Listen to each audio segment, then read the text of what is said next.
Ever wondered if your advertising dollar is really working for you? If your ad would have been here, you and more than 4 million people would be listening to it right now. Contact ads@xzoneradiotv.com. This is the X-Zone Broadcast Network, broadcasting worldwide on broadcast affiliates and satellite program providers, including CNN Broadcast Network, Sirius Satellite Network, Star Media, Good News Radio Network, Angel Broadcast Network, Wiki Broadcast Network, and WPBN TV. For more information on the X-Zone Broadcast Network, visit us at www.xzbn.net.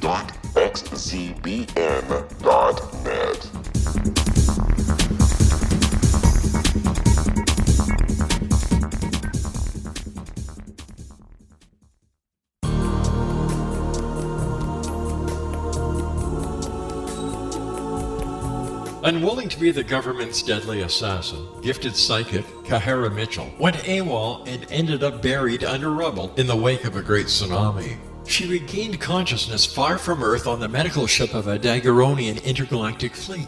Has she been rescued or abducted by aliens? The Chalice of Carrie, Kahira O'Donnell's latest paranormal science fiction romance, is the passionate story of an Earth woman and her destined mates, twin kings from another galaxy. Kahara uses her gifts fighting alongside Lords Rom and Ra in a war that will determine the destiny of galaxies. The Chalice of Carrie by Kahira O'Donnell is now available at KahiraO'Donnell.com or at Amazon.com.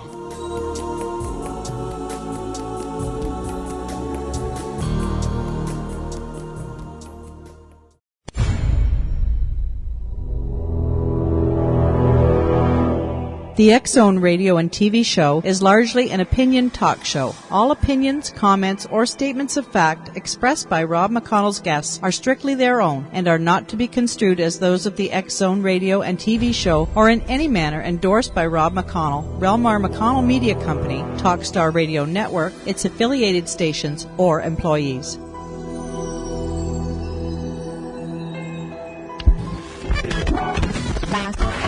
All Hit Radio.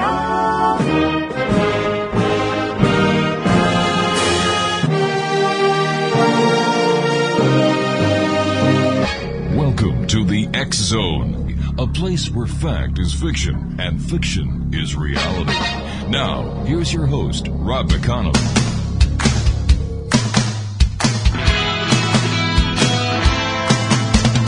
You doing that thing you do, breaking my heart into a million pieces, like you always do.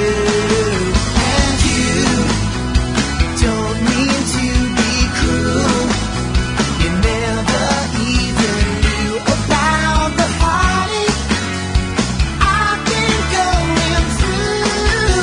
Well, I tried to forget you, girl, but it's just so hard to do. Every time you do that thing you do.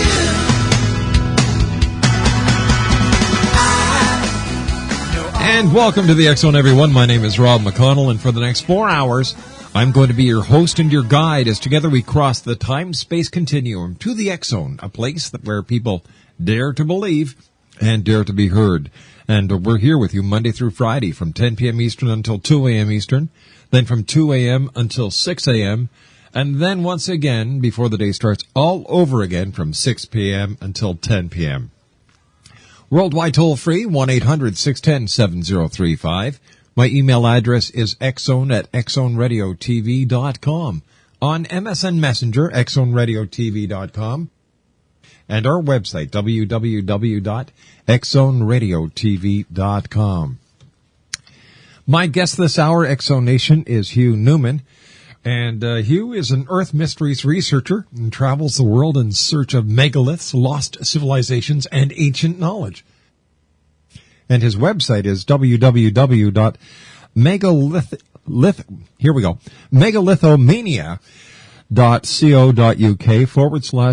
/HughNewman.html. That's megalithomania.co.uk Hugh Newman .html. And joining me now from the United Kingdom via Skype is Hugh Newman. And Hugh, welcome to the X Zone. Thanks so much for having me on, Rob. Hugh, where did your interest in ancient Earth mysteries and civilizations come from? It really came from the study of crop circles originally, because I got intrigued by them maybe 15 or 17 years ago, and started exploring the landscape in Wiltshire and around different parts of England. And within a couple of years, you start to realise that all these crop circles are actually where all the ancient sites are in England, at Avebury, Stonehenge, Silbury Hill, and all these quite well-known sites. And the more you look into it, the more I realised there was obviously a deep connection there, not just because of the crop circles, but because the ancients somehow had something to do with these crop circles. I'm not sure exactly how. This is one of the sort of questions we can get into later, but it was really the study of crop circles that drew me in and drew me into the landscape and made me really look at ley lines, earth strange energies, light phenomena, and just the mystery of how and why these megalithic temples were even constructed.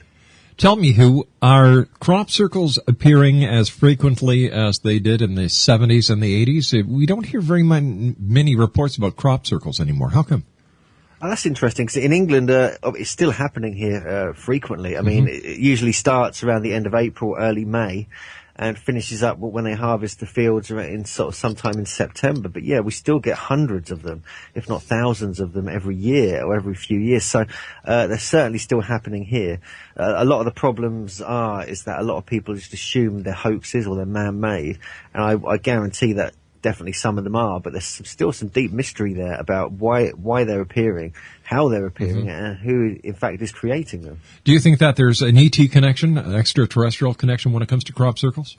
I think there is. I'm not sure if it's entirely that. I think there's a terrestrial connection as well, because you get these balls of light or these orbs or these strange light phenomena that occur, and a lot of people originally just believed they were UFOs or ET craft or whatever, but a lot of research has been done since then, over the last 20 years or so, and people are realizing that there seems to be an intelligence with these lights, but they seem to be almost like they come from the Earth, or there's something to do with the Earth. And so it's a really grey area, that one. I mean, when you start looking at the legends and the folklore of Britain and other places, you realise that they were talking about these strange light phenomena in the realm of fairies, will-o'-the-wisps, and different names that were given to them. And they were seen all over the landscape, specifically, where these ancient sites seem to be, and so where the crop circles also are. All right, stand by, please, Hugh. You and I have to take our first 2-minute commercial break for this hour. Exonation, Hugh Newman is our special guest, and we're talking about, you ready for this? A favorite topic of mine, Earth mysteries, megaliths. We're going to be talking about the pre-Mayan and Olmec civilizations and much more. His new book? No, wait a minute. We're going to be, his new book is entitled Earth Grids, The Secret Pattern of Gaia's Sacred Sites. And we'll be back in 2 minutes as the X Zone continues from our studios in Hamilton, Ontario, Canada. Don't go away. Rob McConnell here, presenting an overview for Nicholas Paul Jennings, author of a fascinating book, Amen. It presents facts revealed by Egyptologists, facts that enable us to understand why Amen is the beginning of creation of God. It provides recommendations for religious leaders of the major religions to unify their beliefs and teach the Word of God. Love one another. Amen informs people how mankind conceived God. It was the Egyptians that developed the concepts of a soul, a hereafter, and Son of God. And finally, after the worship of many gods, they conceived the belief in one universal God, the maker of all there is. For more information, visit www.futureofgodamen.com. That's www.futureofgodamen.com.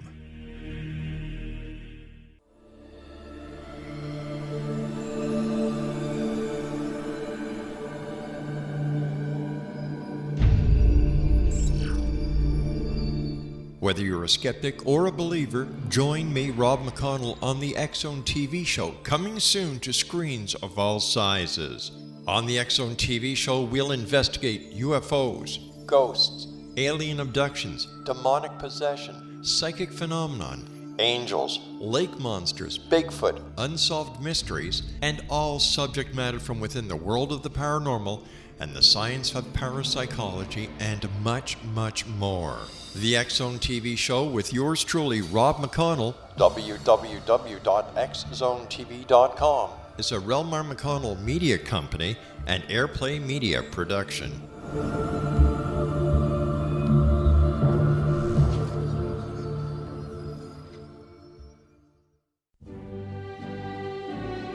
Fartlets, fartlings, pongies, and honkers. They have so many names, makes you go bonkers. Rear tempest, butt bubbles, bottom burps, all aside. Why does it smell like a little rat died? Hail the fart, whenever, wherever, whoever. Its existence actually enriches our lives because it gives us those unforgettable moments that we can all recall again and again that are always good for yet another laugh. A new expose on farting. Get your copy of The Endearing Fart by Eileen Dover at www.theendearingfart.com.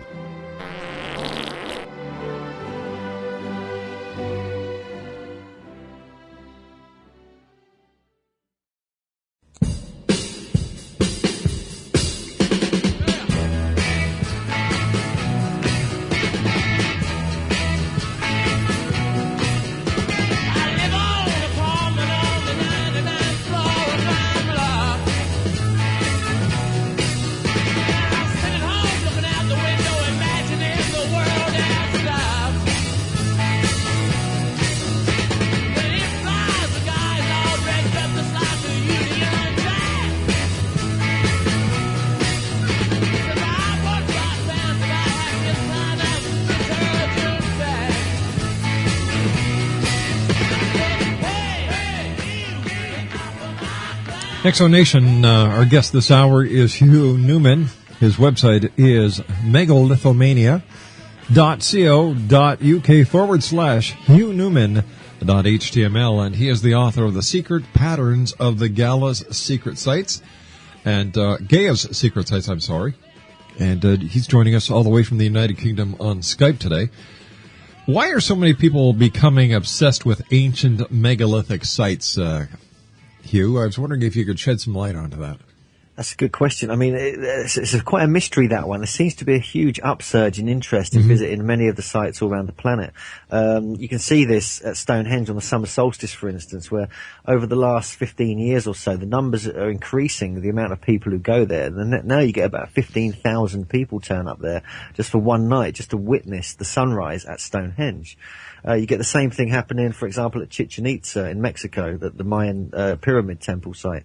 And again, on the spring equinox, we see the snake's pattern, or the serpent's sort of body, appear along the edge, along one of the corners of the pyramid. And suddenly, over the last 15 or 20 years, tens of thousands of people now turn up there to observe that. And it's getting to a point where the popularity of some of these sites, they're actually the most popular tourist attractions in each country.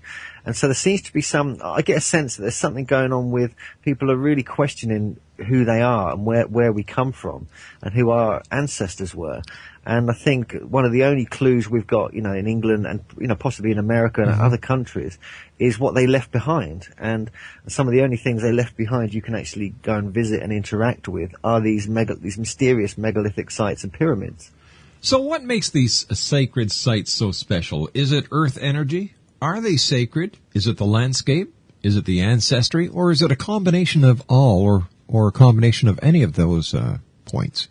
I think it's a combination of all, but I think it's also because it's a mystery, because people don't know who built them. Right. They really, there's a real mystery there, and it's a little bit like the crop circles in a way, because people don't actually know who makes them, or why they're made, or what, the cause of them, and all this kind of stuff. And it's the same principles you get going back 5,000 years or beyond. And so I get a feeling the mystery pulls us in. But again, I think there's something about these sites. There's an energetic principle. They're like magnetic. They like attract us.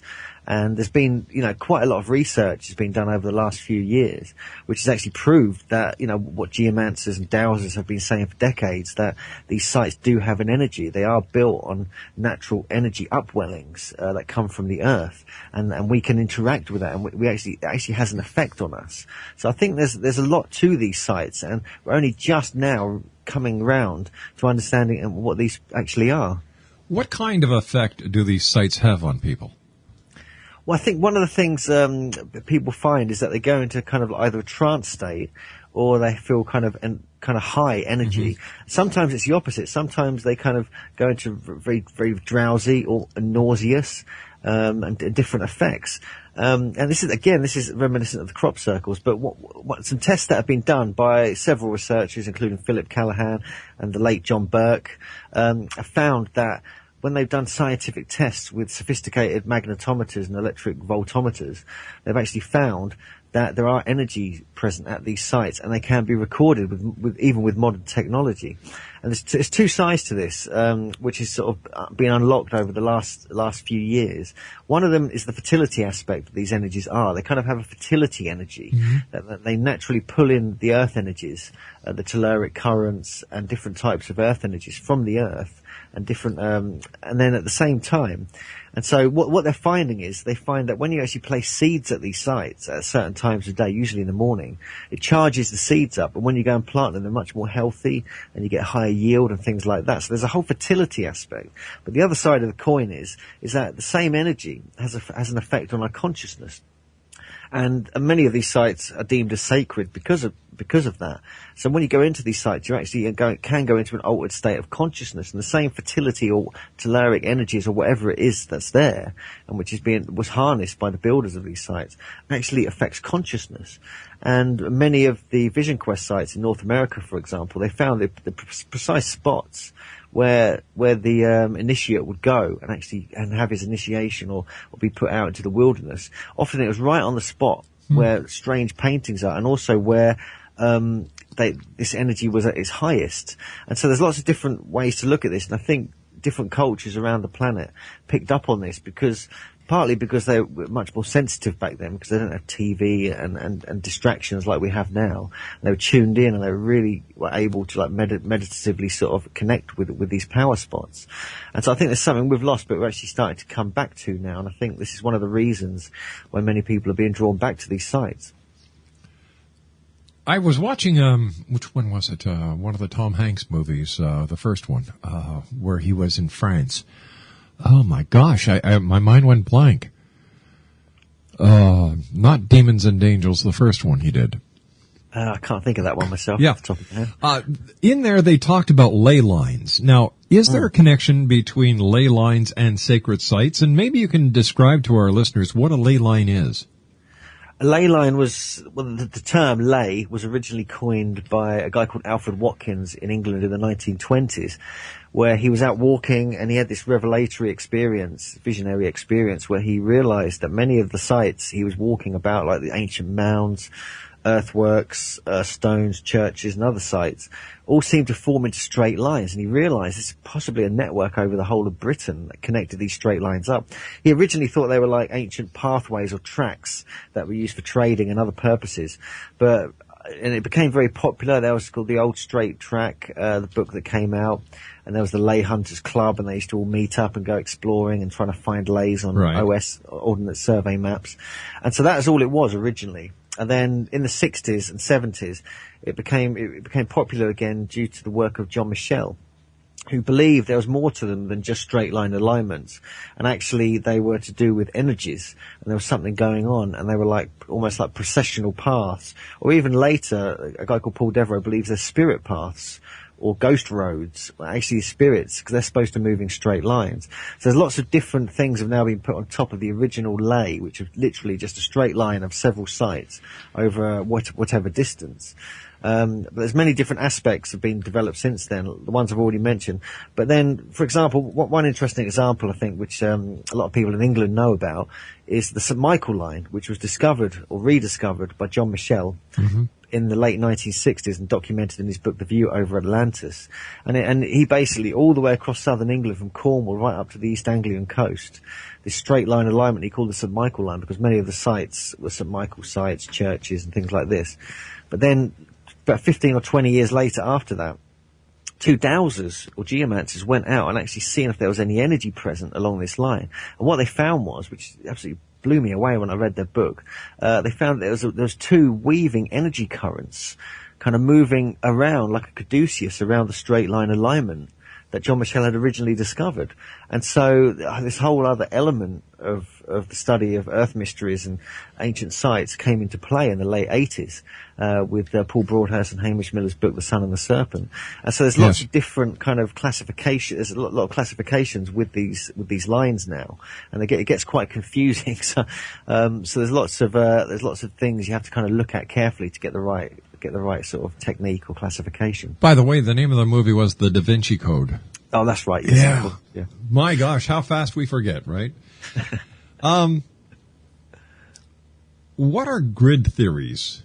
Is it energy or a great survey done in antiquity? Well, the Earth grid is it's a similar principle to the ley lines actually. There's several different perspectives to look at it from. But what happened was this ley line phenomena became quite popular in the 60s and 70s, and people thought, well, if these lines go over a few miles or even across the whole of southern Britain, perhaps they might go all the way around the world and actually create great circles or great Earth circles, and like sort of circles that go all the way around the planet and meet up again at that point where they kind of originate from. Mm-hmm.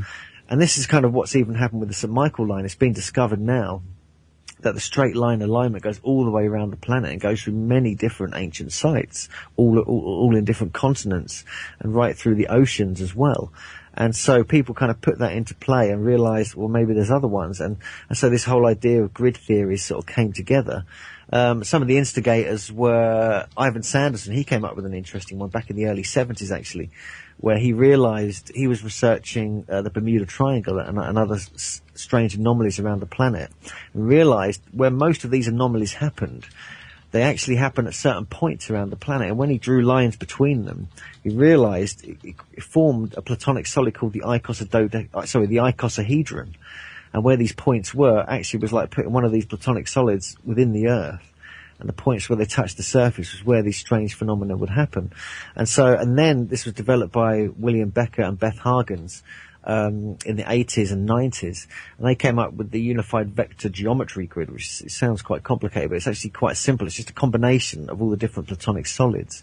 And they found when you join all these sites together, you realize they do form into these rather neat looking grids, almost as though the ancients were actually designing, around the whole planet. They were surveying around the planet when they built these sites to actually fall into these patterns, as though they were kind of following either they were following a formula they all knew about, or they were just following a natural formula that the Earth and we have built into us, to do with sacred geometry. Something like the migration patterns of birds that get onto a magnetic heading and follow it. Yeah, absolutely. Yes, this is a very similar principle. Yes. All right, please stand by. Hugh, you and I have to take a commercial break with the news at the bottom of the hour. Exonation Hugh Newman is our very special guest to this hour. Hugh organizes the Megalithomania conferences. It is coordinated.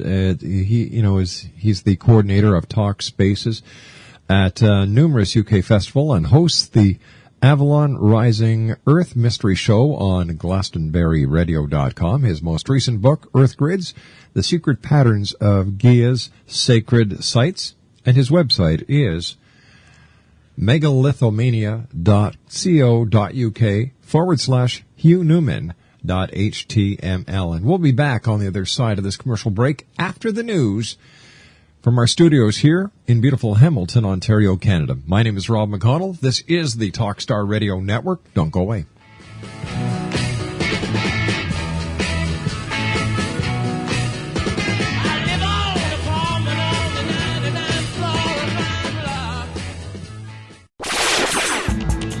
Ever wondered if your advertising dollar is really working for you? If your ad would have been here, you and more than 4 million people would be listening to it right now. Contact ads at xzoneradiotv.com. Little children aren't the only ones afraid of the dark. Millions of soldiers return from war zones with PTSD, anger, frustration, fear, and loneliness, much of which surfaces during the darkness of the night. You have the chance to change the lives of these American heroes. Songs and Stories for Soldiers.us provides free MP3 players for these men and women. With a list of 3 million songs in 16 different styles, 100,000 audiobooks, and 30,000 old-time radio programs, every veteran can find something to soothe and comfort them at no cost.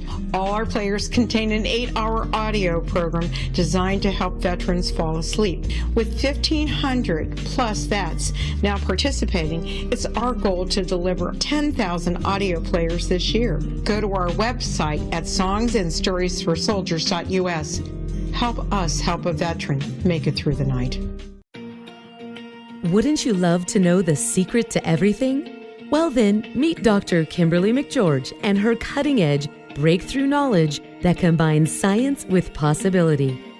Dr. Kimberly brings real-life answers and healing to those open to alternative solutions. She teaches solution-based programs and classes that will change all areas of your life forever. Specializing in conscious creation, intuitive readings, and energy medicine, you can rapidly shift health, relationships, business, and money and abundance challenges quickly. Receive her best-selling book, Secret to Everything, at no cost by going to secrettoeverything.com/X-Zone. That's right, transformation can start now. Just go to secrettoeverything.com/X-Zone and receive Dr. Kimberly's book for free. Hi, this is Eric Rawls of Cosmoverse.com, and you're listening to Rob McConnell in the X-Zone.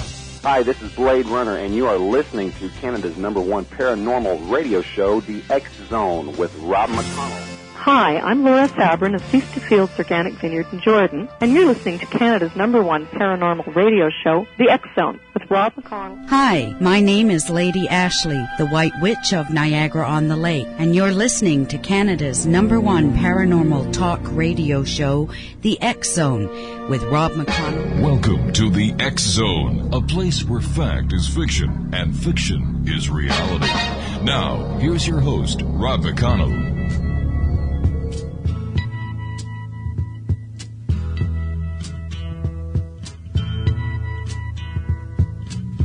There's something happening here.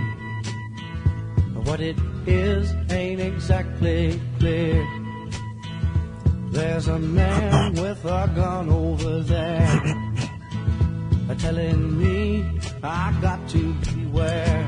I think it's time we stop. Children, what's that sound? And welcome back, everyone. This is the X-Zone on the Talkstar Radio Network. 1-800-610-7035. Email xzone@xzoneradiotv.com. On MSN Messenger, xzoneradiotv@hotmail.com. And our website, www.xzoneradiotv.com. Our guest this hour is Hugh Newman. His website is megalithomania.co.uk/Hugh Newman.html, and he's the author of Earth Grids, The Secret Patterns of Gaia's Sacred Sites. And once again, his website is megalithomania.co.uk/Hugh Newman.html. Hugh, did these sacred sites get passed down through different cultures? It just seemed like that many of the sites around the world are very similar in design and construction technique. It really does seem like there was diffusionism in ancient times. This isn't really accepted by the academic world or historians, but the more you look into it, you realize that there was definitely travel going on in antiquity. You have the research of Thor Heyerdahl, for instance, who traveled across the Atlantic and the Pacific in very basic boats that were used by the different, various ancient cultures. And you do see the similarities so clearly when you start visiting these sites around the world. And to say that they weren't connected becomes quite absurd. when you start looking at it. And there's such a high technology you get at some of these sites that are still there. You can still see it today.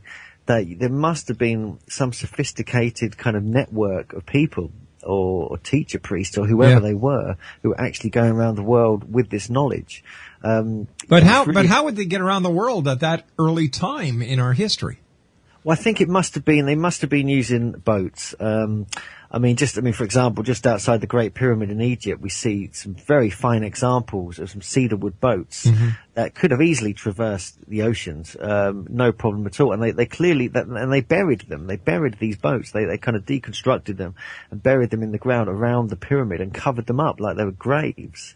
And so they were there to be discovered. So that it's just saying, yeah, look, this is what we were doing. Hello, to people in the future. So sure. I really do believe that. And then you get lots of legends and stories of, like in Mexico, of Quetzalcoatl, in South America, of Viracocha and others, who they appeared upon rafts and boats when they arrived and started teaching the arts of civilization to the natives.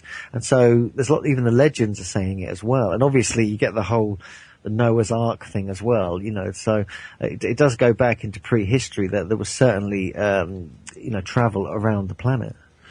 So do you think Christopher Columbus should be given the credit for discovering the Americas and, providing the proof that the Earth was round?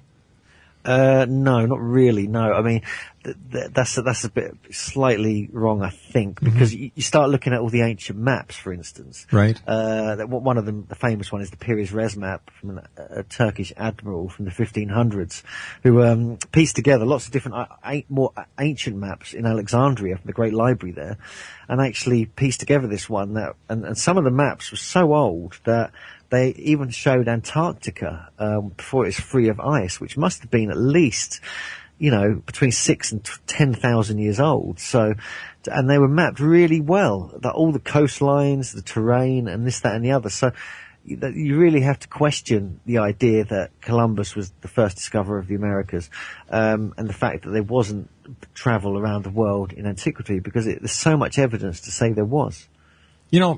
Many sites, sacred sites, are similar, very similar around the world. Why is that?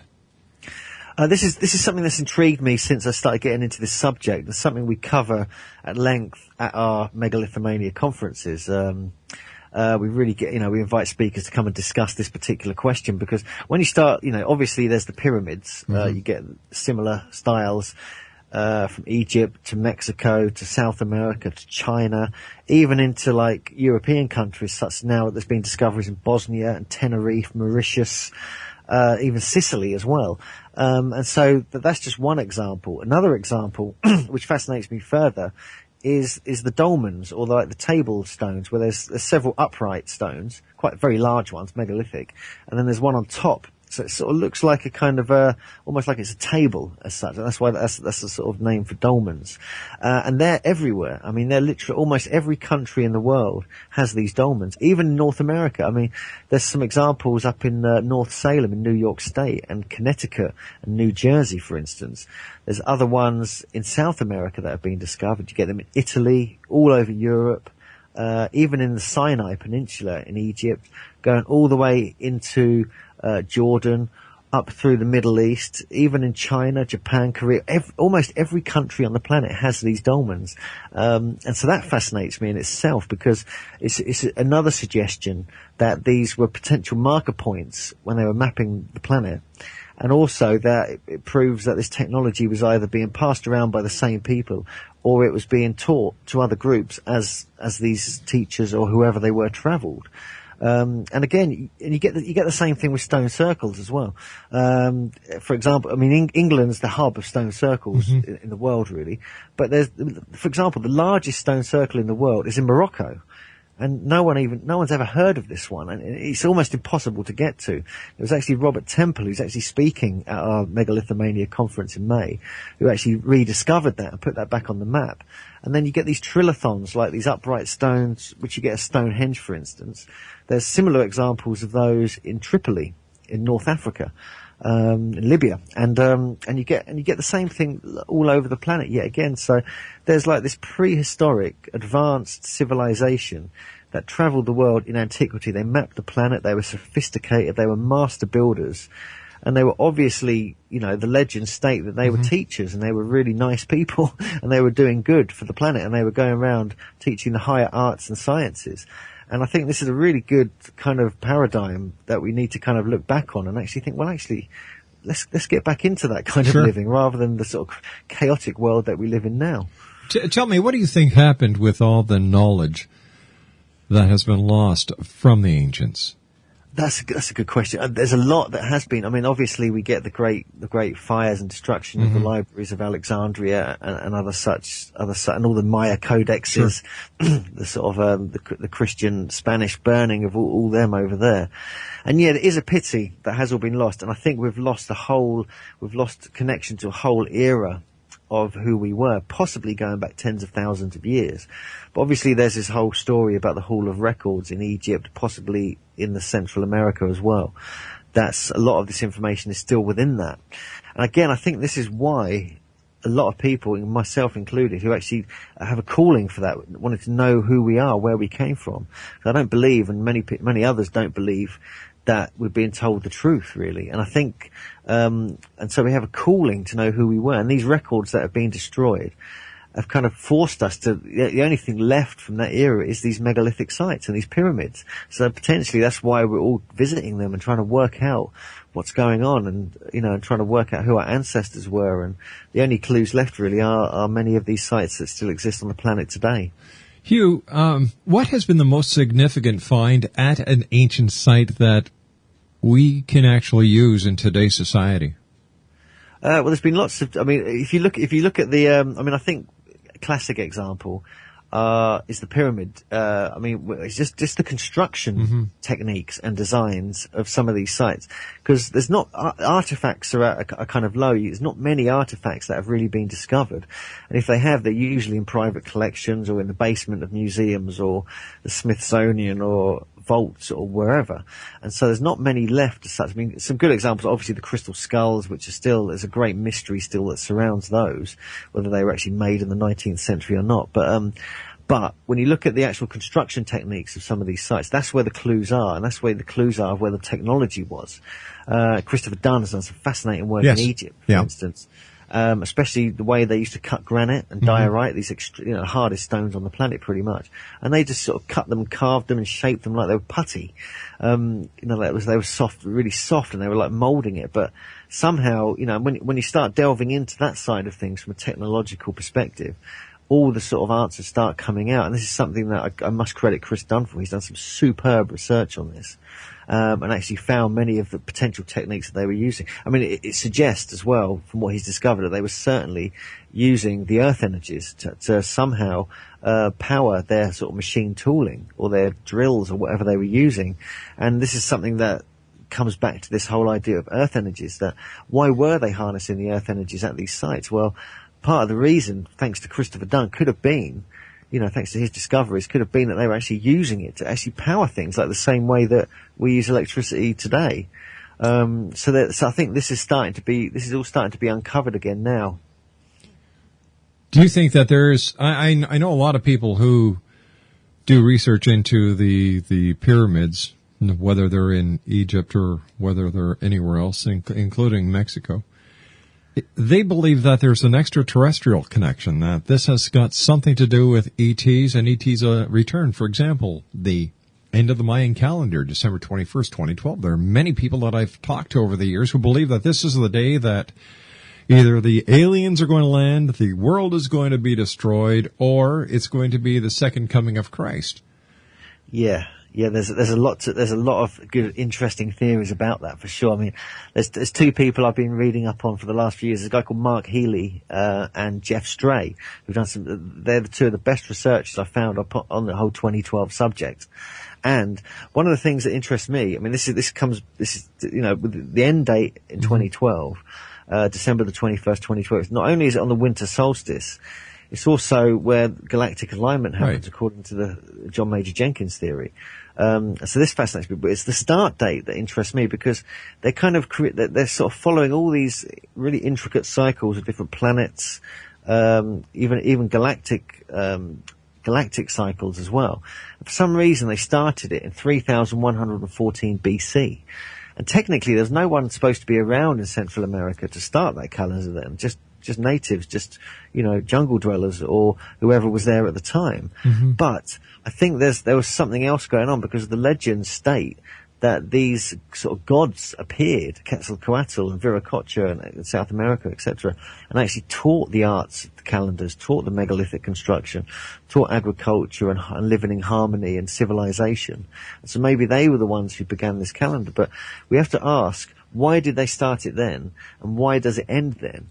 And this is where we start. This is where the debate begins, really. But there's evidence now that it was started in Central America, and the Olmecs, who were later than Quetzalcoatl, actually developed it and actually were able to date it back. And they came up with the end date in 2012. One theory, which I'm sure you've been on your show before, is that there was a cataclysm back just before 3114 BC. And there's now evidence that in Austria there was a cometary hit that took place about 3050 BC. And it caused it shifted the crust slightly, and caused massive kind of chaos across the planet, even quite dark skies for a long time as well. And apparently one idea is that they actually had to calibrate resurvey the planet after then, and then suddenly there's this megalithic and pyramid explosion happening around the planet. Everywhere was building all these sites, and there was this whole diffusionism going on then. So potentially, they could have gone into this whole idea of right, we have to create calendars, we have to create something, we have to know when it's going to happen again, so we can protect our future generations. And potentially, this is where the whole 2012 thing may fit in. I don't want to kind of freak out your listeners or anything, but that is one interesting theory, and I think it needs to be looked at seriously as a possibility. The other side of the coin is that it's to do with consciousness expansion, and actually they were tracking cycles of consciousness of humans on the planet. And we were at a golden age back in 3114 BC, and we're approaching this golden age now, post 2012. And so, as you're probably aware, and your listeners are aware, there's lots of different theories, but I don't think they're all about devastation. In 1 minute or less, tell me what you believe Hugh Newman believes will happen on December the 21st, 2012. That's the $1 million question, that one, isn't it? Well, I'm going to be partying probably in Central America. There's a huge event taking place there, which I'm going to get involved in at Teotihuacan and other places. But I get a sense that one of the things, the one way I like to approach this, and many of my colleagues and friends are approaching it in the same way, is that we've been through this whole idea of the devastation thing. We've kind of come out the other side of it thinking, actually, there's something else going on here. And it's to do with creating the reality we want to happen in 2012. And actually to do with, let's use this as an opportunity rather than let the prophecies control us. Because prophecies are malleable. They can be changed and created by us, because we are the ones who created the prophecies anyway, just our ancestors. And so there's a lot to be said for that, I think. And there's one project called Peace 2012, which is well worth, checking out on the internet. That's run by Mark Healy and a few other people, the Earth Dance Collective. And they're really focused on creating a very positive intention.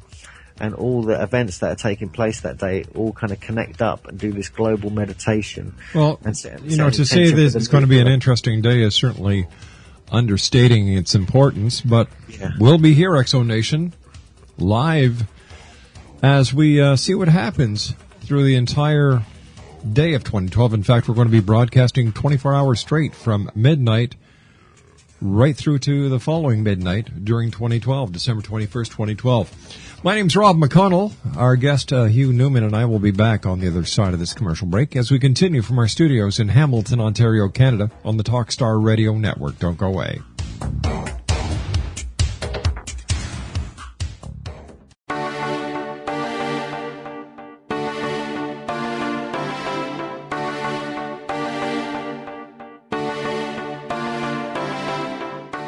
What if someone told you you could live to be 120? Would you believe him? What if he told you the Bible guaranteed it? All you needed to do was follow his rules and buy his products. Would you do it? What if you invested 20 years of your life in him? What if he tested his substances on your child? What if your child became brain damaged as a result? Meet Dr. Tyler Belknap, a fast-talking Texas admin turned health guru. At the helm of a vast health food and supplement empire, he has established himself as the authority on nutrition and longevity. But what his followers don't know is that his products are laced with bizarre psychoactive substances from genetically modified plants developed in his very own secret lab. No wonder his customers can't stop using them. Tyler Belknap will stop at nothing to keep his edge in the market, even if it means experimenting on children. Chasing 120, a story of food, faith, fraud, and the pursuit of longevity, a novel from the pen of political cartoonist Monty Wolverton, is an easy and entertaining read full of rich characters and intrigue. It hits home in a world filled with all kind of hucksterism and offers a glimpse of what can happen when GMO technology falls into the wrong hands. Chasing 120 by Monty Wolverton. Get your copy today at www.ptm.org/120 or on Amazon.com.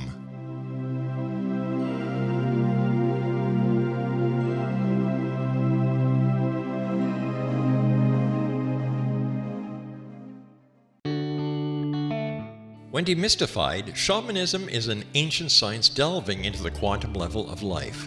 Understanding and implementing basic shamanic principles can empower the individual to heal, manifest, and evolve in these rapidly changing times. Path Home Shamanic Art School is a one-of-a-kind Colorado State certified occupational school training and certifying shamanic practitioners and teachers. We also train individuals simply interested in empowering and enriching their lives through shamanism. Path Home's certification classes are in a week-long block format, enabling national and international students to participate. We also provide online classes and long-distance shamanic healing sessions as well. Discover all you can be. Enter the limitless world of shamanism today. For more information, visit findyourpathhome.com or call 303-775-3431. Rob McConnell here, presenting an overview for Nicholas Paul Jennings, author of a fascinating book, Amen. It presents facts revealed by Egyptologists, facts that enable us to understand why Amen is the beginning of creation of God. It provides recommendations for religious leaders of the major religions to unify their beliefs and teach the Word of God. Love one another. Amen informs people how mankind conceived God. It was the Egyptians that developed the concepts of a soul, a hereafter, and Son of God. And finally, after the worship of many gods, they conceived the belief in one universal God, the maker of all there is. For more information, visit www.futureofgodamen.com. That's www.futureofgodamen.com.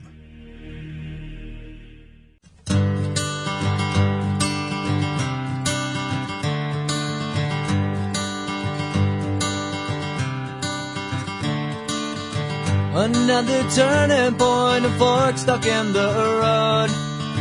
Time grabs you by the wrist, directs you where to go. So make the best of this test and don't ask why. It's not a question but a lesson learned in time. It's something unpredictable, but in the end is right. I hope you had the time of your life.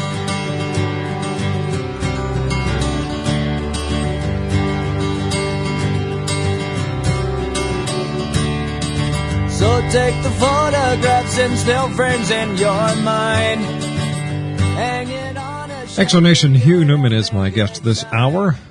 megalithomania.co.uk/Hugh Newman.html, and that's HUGHNEWMAN.html.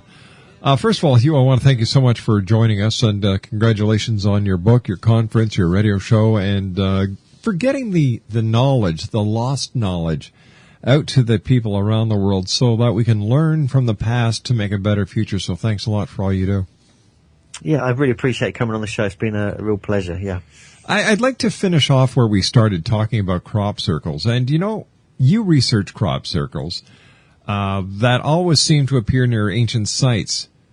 Do crop circles, in your opinion, also hold the key to this knowledge?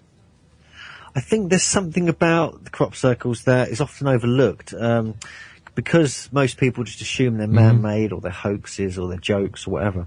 But when you actually start studying them, and you start noticing the geometry, you notice the placement in the landscape, the distribution of them, how they relate, where they are in relation to sites, how they often seem to fall on ley lines or earth energy currents. There's something going on with them, which I think they're designed, I think, to sort of stimulate something in us. And this is exactly, and I'm a prime example of this. It's exactly what they did to me. They drew me into this whole world of the ancient sacred landscape. And this is how I got into this studying this. It drew me into the whole subject of sacred geometry. Mm-hmm. It drew me into the subject of earth energies and studying different subtle forces that the ancients may have worked with. And there's many other sort of subjects it's pulled me into. And I think this is what happens with people. They start questioning things. And I think this is one of the keys to their purpose. And so whether they're created by us, whether if they're made by people, then, big respect to the people who make them, because they're extremely hard to make. They're incredibly difficult.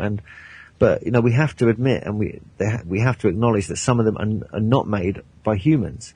There's been film footage I've personally seen on several different occasions of crop circles actually being formed by what looks like these small balls of light that have an intelligence behind them.